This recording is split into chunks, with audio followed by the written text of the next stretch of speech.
I'm not going to delay this. Please help me welcome back to the stage Kishi Bashi.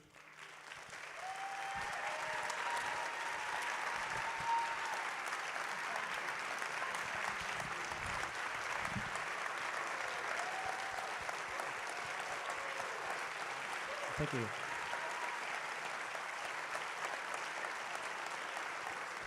It's a great audience. Can I sit somewhere?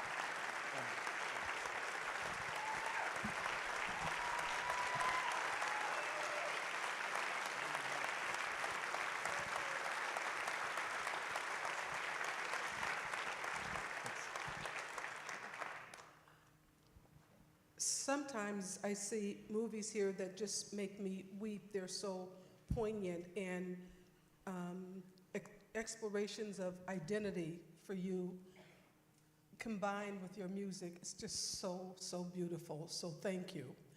We have a tradition here. We give a golden thumb, and I'd like for Nate Cohen to come out.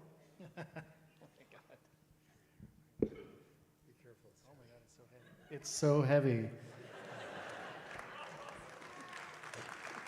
Thank you so much. Thank you guys. I came for the thumb.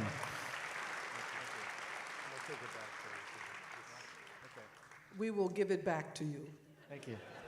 I heard it's a life-size, to scale casting of Mr. Ebert's It is, hand, yes. thumb. Yeah, great.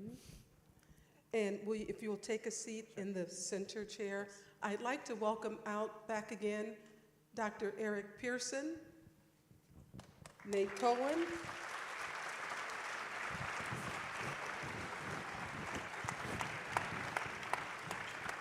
and gracing our stage once again, Joe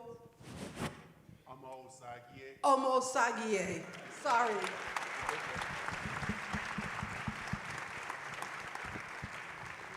Actually, I'd like for you to sit there next to Kay. And Nate, I'd like for you to begin because you know how emotional I get after some of these films. Yeah, well, I get emotional too. I just don't express it the same way you do. This is just an extraordinary, you never made a documentary before, right? No.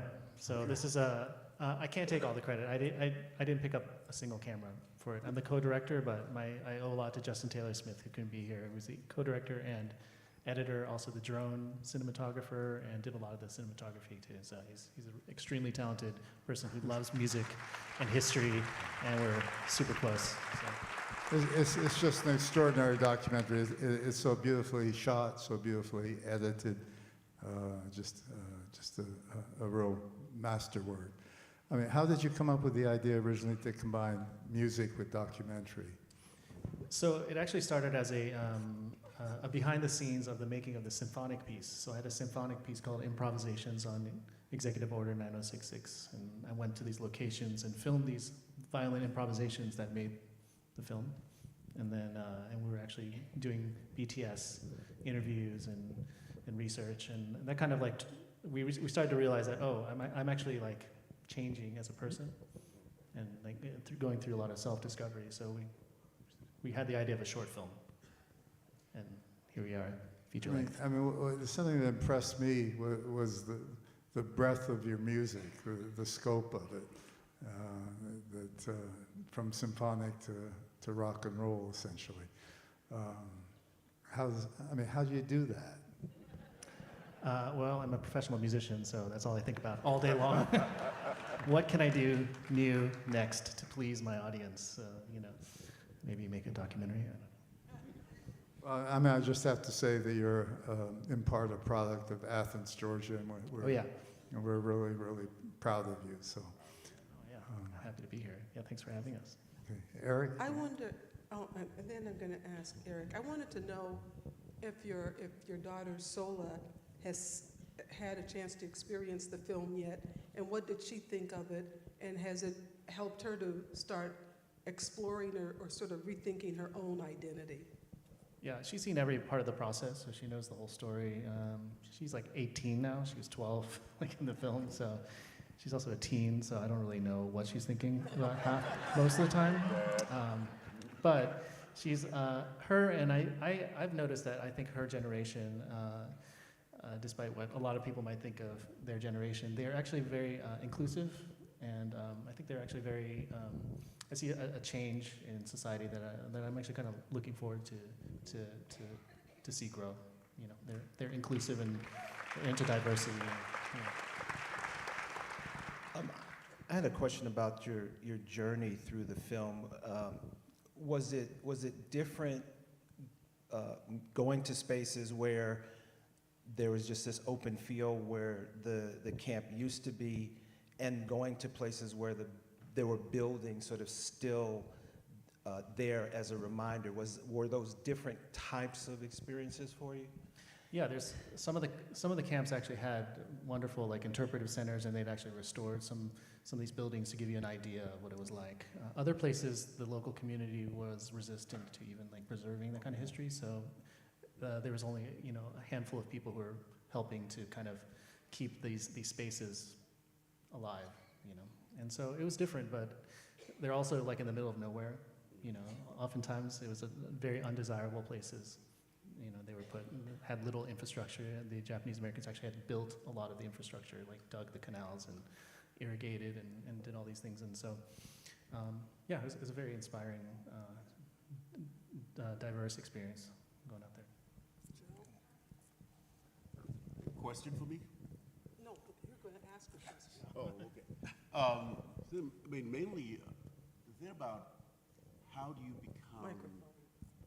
Let's hold your mic. Oh, how do you become American? Because I know my process of becoming, I call myself a new black man. I was an Edo man when I came to America. You were born here, but how did you become, or how do you see yourself as being American? I think it's different for everybody. Some people don't even feel fully American. I think more and more the society is accepting of a new look. It's not whatever used to be all American. I think that idea is starting to really shift. There's like and that's great for especially like minorities in this country. But there's a statistic actually that I thought of including in the film, but decided not to, and it's that in the latest census they found that over 50% of school-age children in America are now people of color. And so we have a trajectory of a very colorful future, and I think we are actually kind of like on the precipice of a new type of American, and I think it's actually very exciting, and there's a lot of strength and optimism I kind of hold with that. I mean, I hold that optimism for our children also.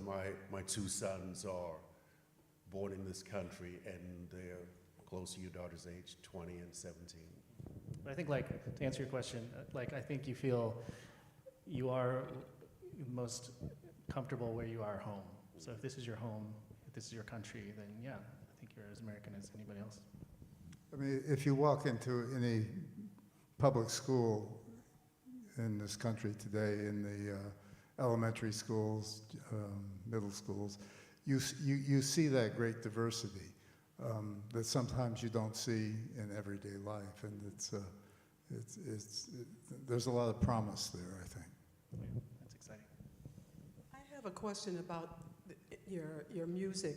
The violin is probably my favorite instrument, and I think it sort of vibrates to me. I don't know if you measured it in hertz or whatever, but I think it has almost the same vibration as the heart vibration. And I wanted to know how you decided which instrument to play at each place, and your process of composing the music at each place that you play. Yeah, I mean, violin is my main instrument, so I just kind of took it around with me. It's the one I feel most comfortable improvising with. And the violin has this sonority that it's very expressive, so it's actually very close to the human voice. Same like cello or viola, string instruments especially. So Yeah, a lot of times when we compose these scenes, I did a lot of different types of improvisations. Some that were like somber, some that were more exciting, some that were actually parts of pieces songs that I knew I wanted to include, so that like in the end, when the song's going to get cut back to a field. So we had these kind of things in mind just in case we wanted to use these like scenes, later, or connect them to a song and have like multiple cuts to kind of show people that this is the song film. This is a film. It's about songwriting. Everything's included. Were they recorded on the spot, or did you add the music later? The improvisations were all on the spot. Some of them I might have like written in the car. It was really cold in that one place in Arkansas, so I kind of improvised it. I made it up in the car while I was warming my fingers, and then I went out. But I tried to keep the spirit of improvisation alive, because I feel like it's always unique to that one moment, and I'm a believer that we have this ability to really create art location based, and every single moment is different. I was, just yesterday, we were here with Eternal Sunshine of the Spotless Mind, about sort of forgetting and moving memories away. And what it's more of a statement than a question, but I really have appreciated the way in which this film and your music has said, well, let's take those memories and channel them, as painful as they were, to sort of channel them into a different place, this place of empathy, so that we understand that this never happens again. And there's a scene at the protest. Were you invited, or did you just say, I should go there?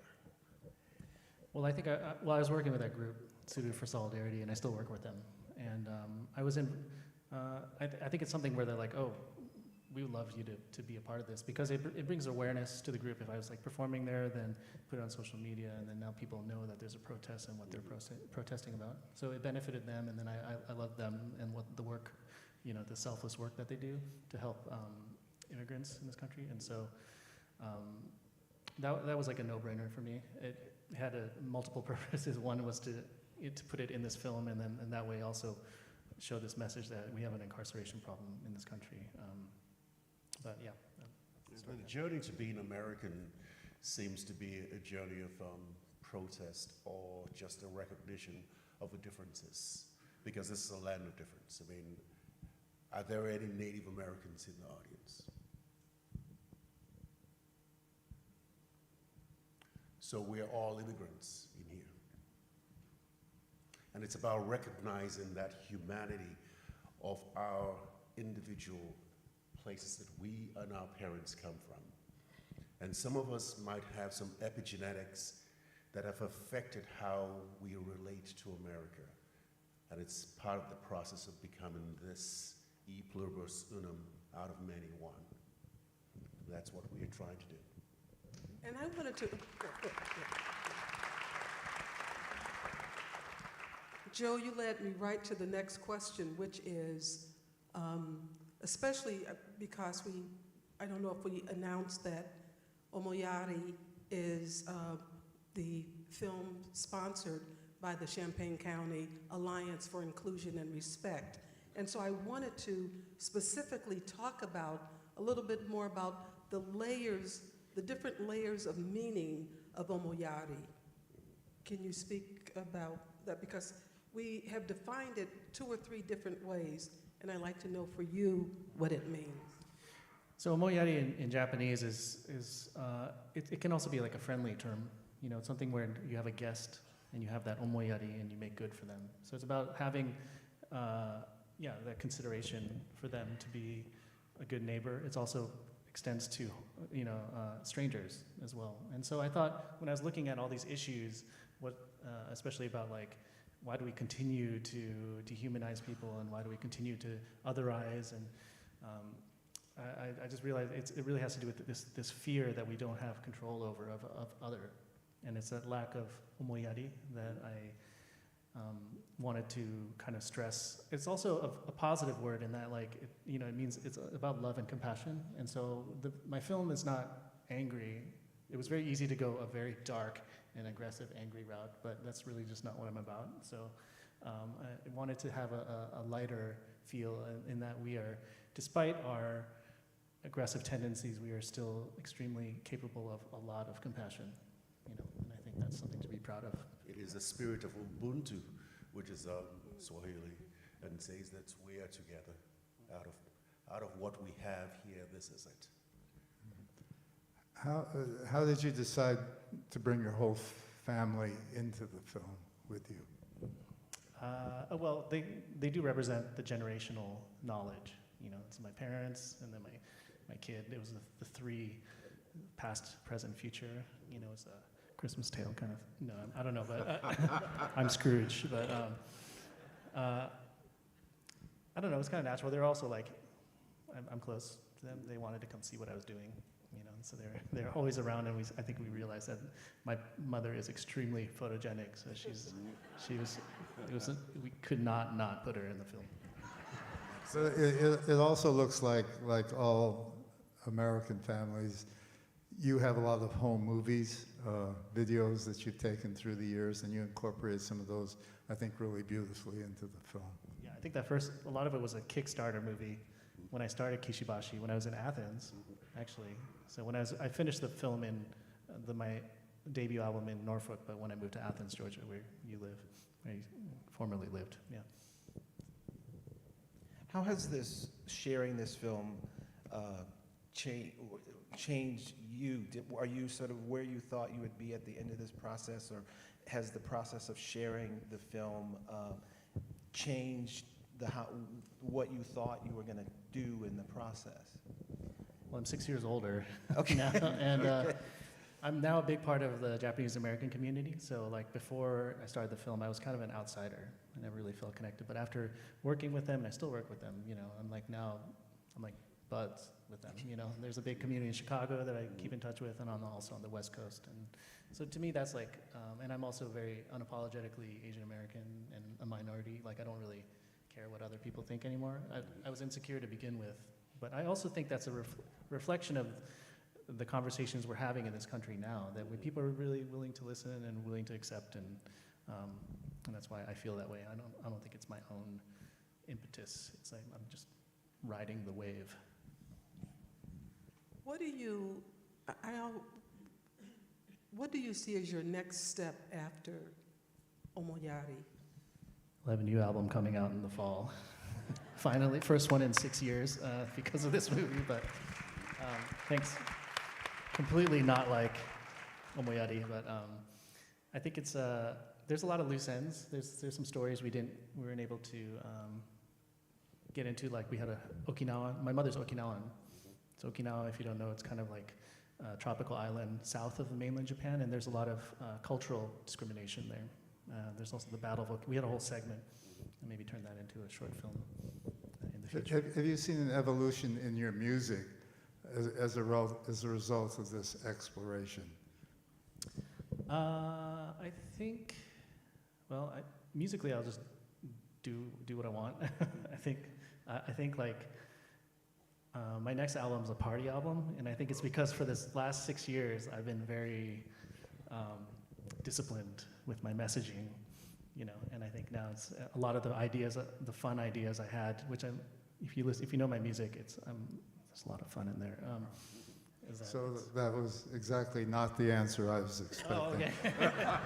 Yes, I've changed so much. Actually, I started playing with symphonies a lot because of my work with EO 9066, which is absolutely new and exciting. So. Yeah, well, I mean, it's the breadth, as I say, the breadth of your music is just extraordinary, and maybe we should hear some of it pretty soon. You have time for audience?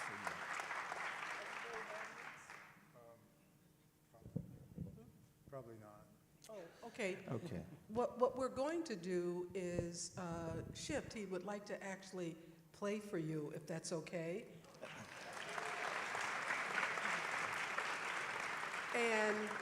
But that means that we have to skip audience questions. So we're going to have a performance in K. I just like to say the only Japanese I know, domo arigatou gozaimasu. Arigatou gozaimasu. Cool. All right, so I'm gonna get set up. I just met Joe in the back. He had a conga, and he said he's from Nigeria, and I said, Let's jam. we're gonna jam, we're gonna improvise a piece. Give us a second, and we'll play some songs. Need your instrument. Right? Yeah, I could use a violin. They're going to take the chairs out first. Okay. Don't mind me.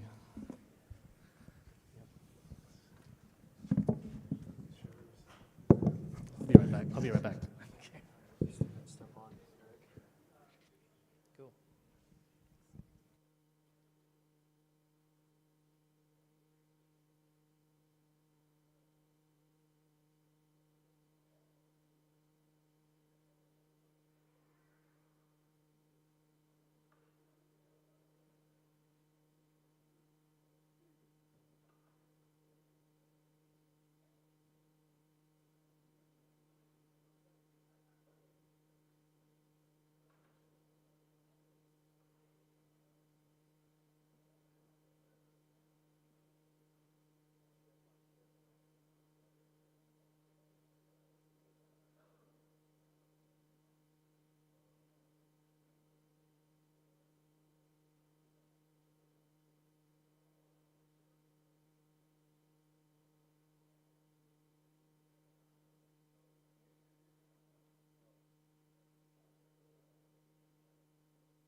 Check, check, check. Hello. How are you guys doing today?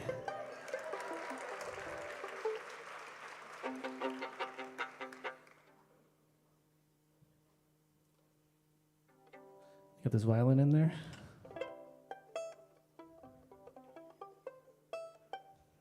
You got a violin out there? Should be louder than this.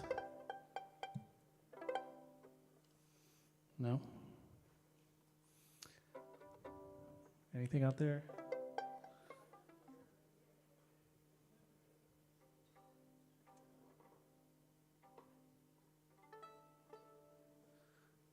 You see any signal out there? Eric? Nothing. Okay, stand by, guys.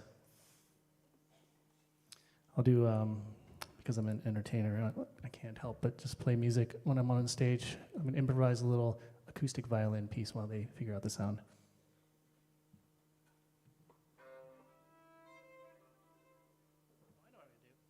Actually, Joe, do you want to come out here right now? So, in the spirit of improvisation, there's a word called Ichigo Ichie. This is my first album. This is Joe. And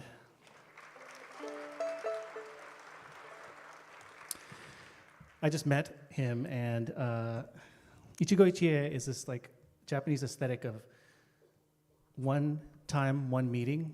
And it basically means that every single meeting, every encounter you have is unique. So when you improvise today, me playing with him is going to be completely unique to this moment only.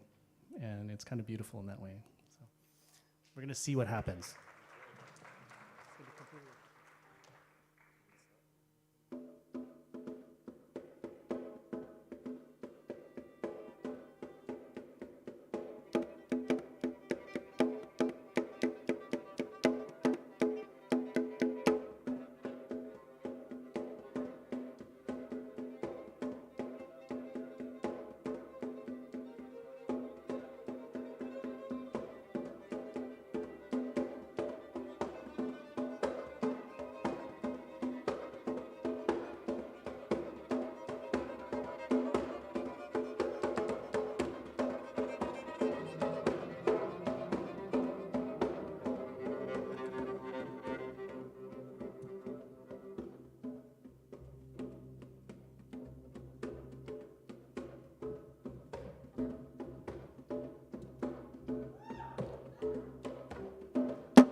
Joe.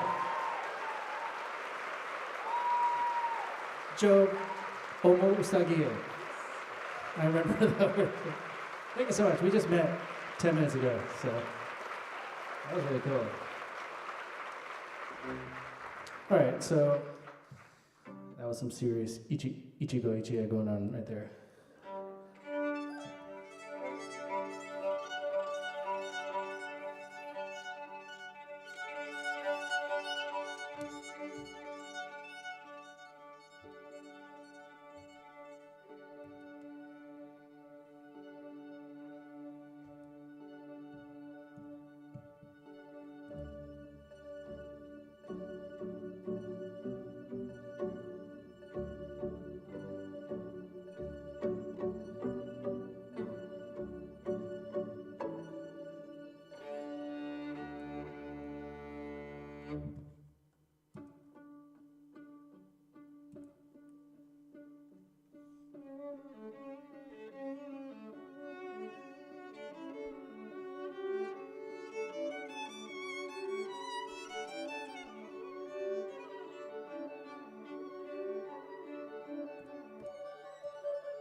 Wrote me a book, hid the last page.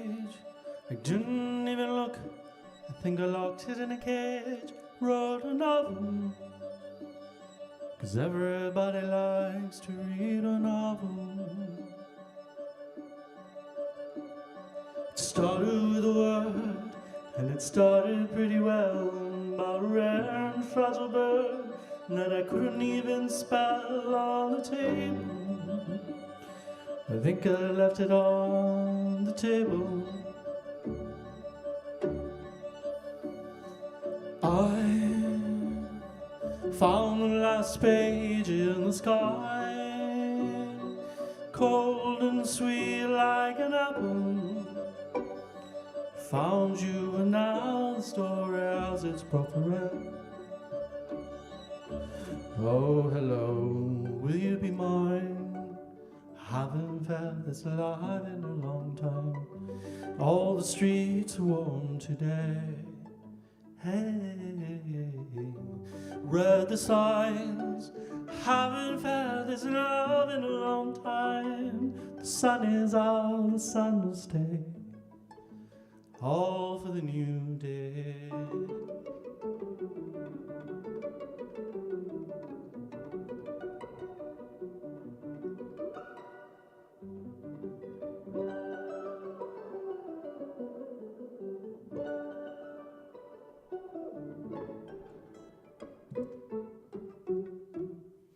The very last word, the very last word. that kind of stuff happens all the time. Unique. Only today in Champagne. The very last word of the hue of our tale. If you wanted to guess, did he truly prevail in the sequel? I guess I'll have to write a sequel.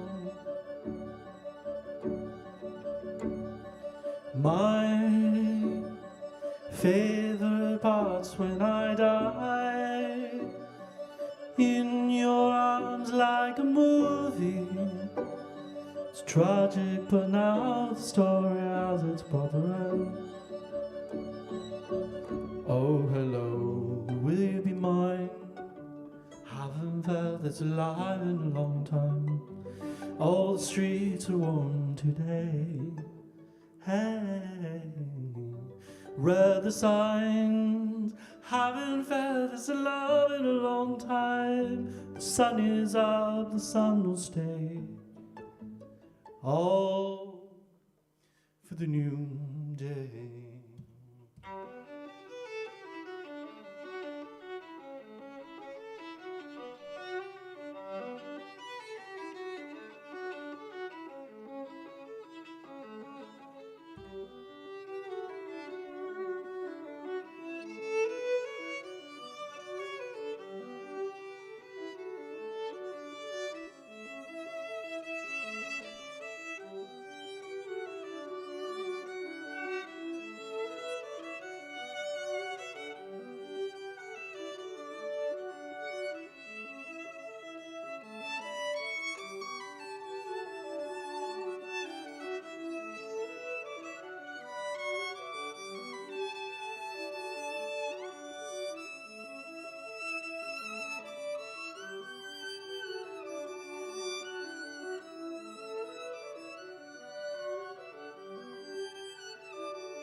Oh, hello, will you be mine?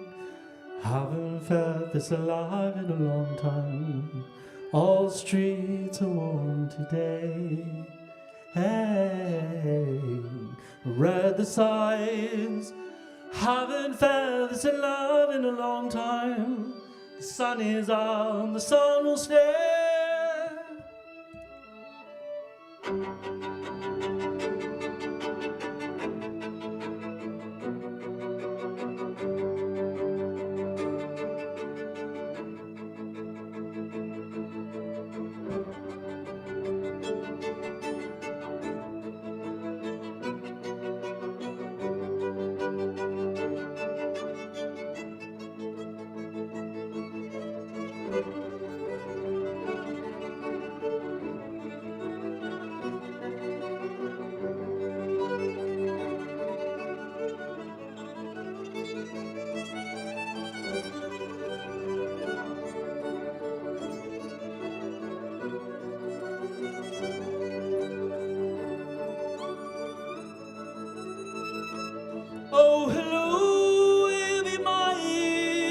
The days are short and a room in my last rhyme. All the streets are warm today.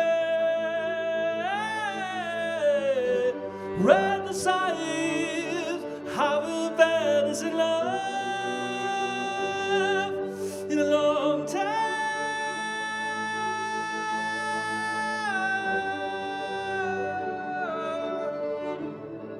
It's been a long time.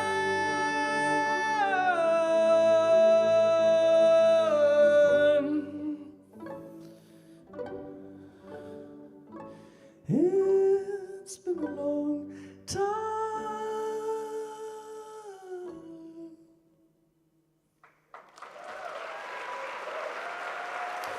Thank you.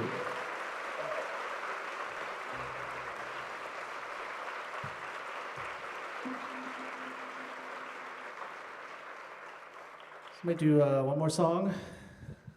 That's cool. Yeah. Okay. I know we have a big day. Thank you so much for having me come. It's a great honor. It's the first time in Champaign, so it's quite good. We're enjoying it. My beautiful fiance Kimberly, we enjoyed the town very much. We went to Lit and the Grove, and that's all we've been to so far. But I'm sure there's other amazing things. So this last song, it's a song about differences. It's actually a pretty popular song of mine because it was on the Rick and Morty episode. But other than that, it's a song about. It has a very aggressive title that you'll hear.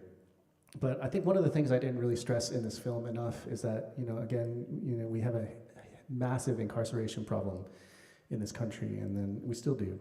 And another thing I didn't point out is that almost most, in fact, like up to 90% of immigration detention is privately owned. So there's an industry out there that's profiting off of the misery of incarceration. And so please keep in mind whatever you have, whatever your opinions are on the border or immigration or legal or not, have Omoiyari, have compassion, be good to our fellow human beings, be fair, be honest, go with love.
So.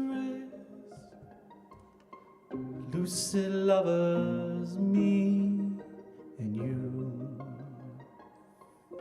a deal of matchless value. I was always quick to admit defeat, empty statements of bones and meat, and my heart is shook with fear. I'm a coward behind a shield and spear.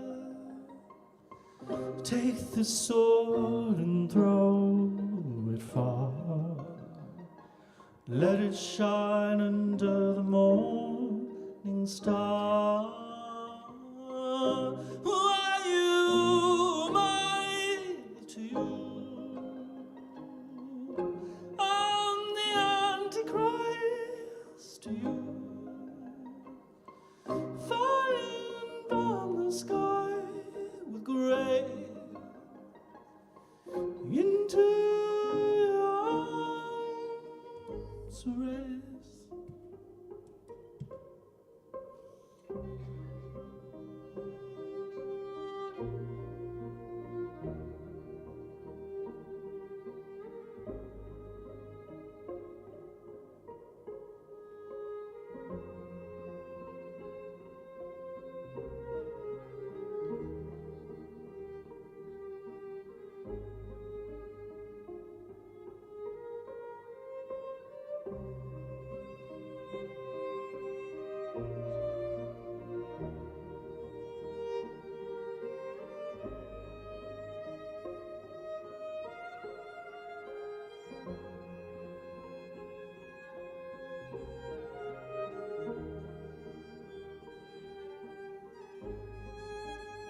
Who are you?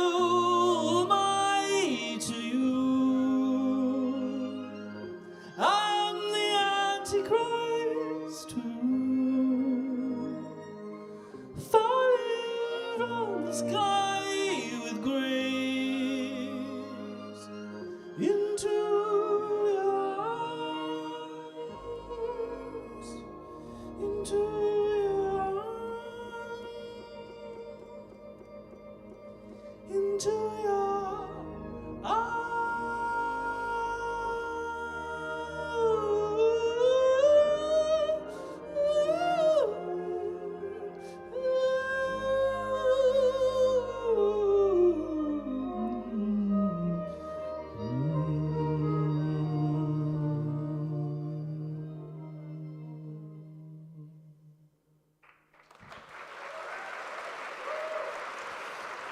Thank you all so much. Thank you for coming to see Omoiyari. Enjoy Ebertfest. Oh, I forgot to mention, Omoiyari is on Paramount Plus, so if you have friends, let them know. You can watch it there as well. So thank you guys so much for coming. Thank you.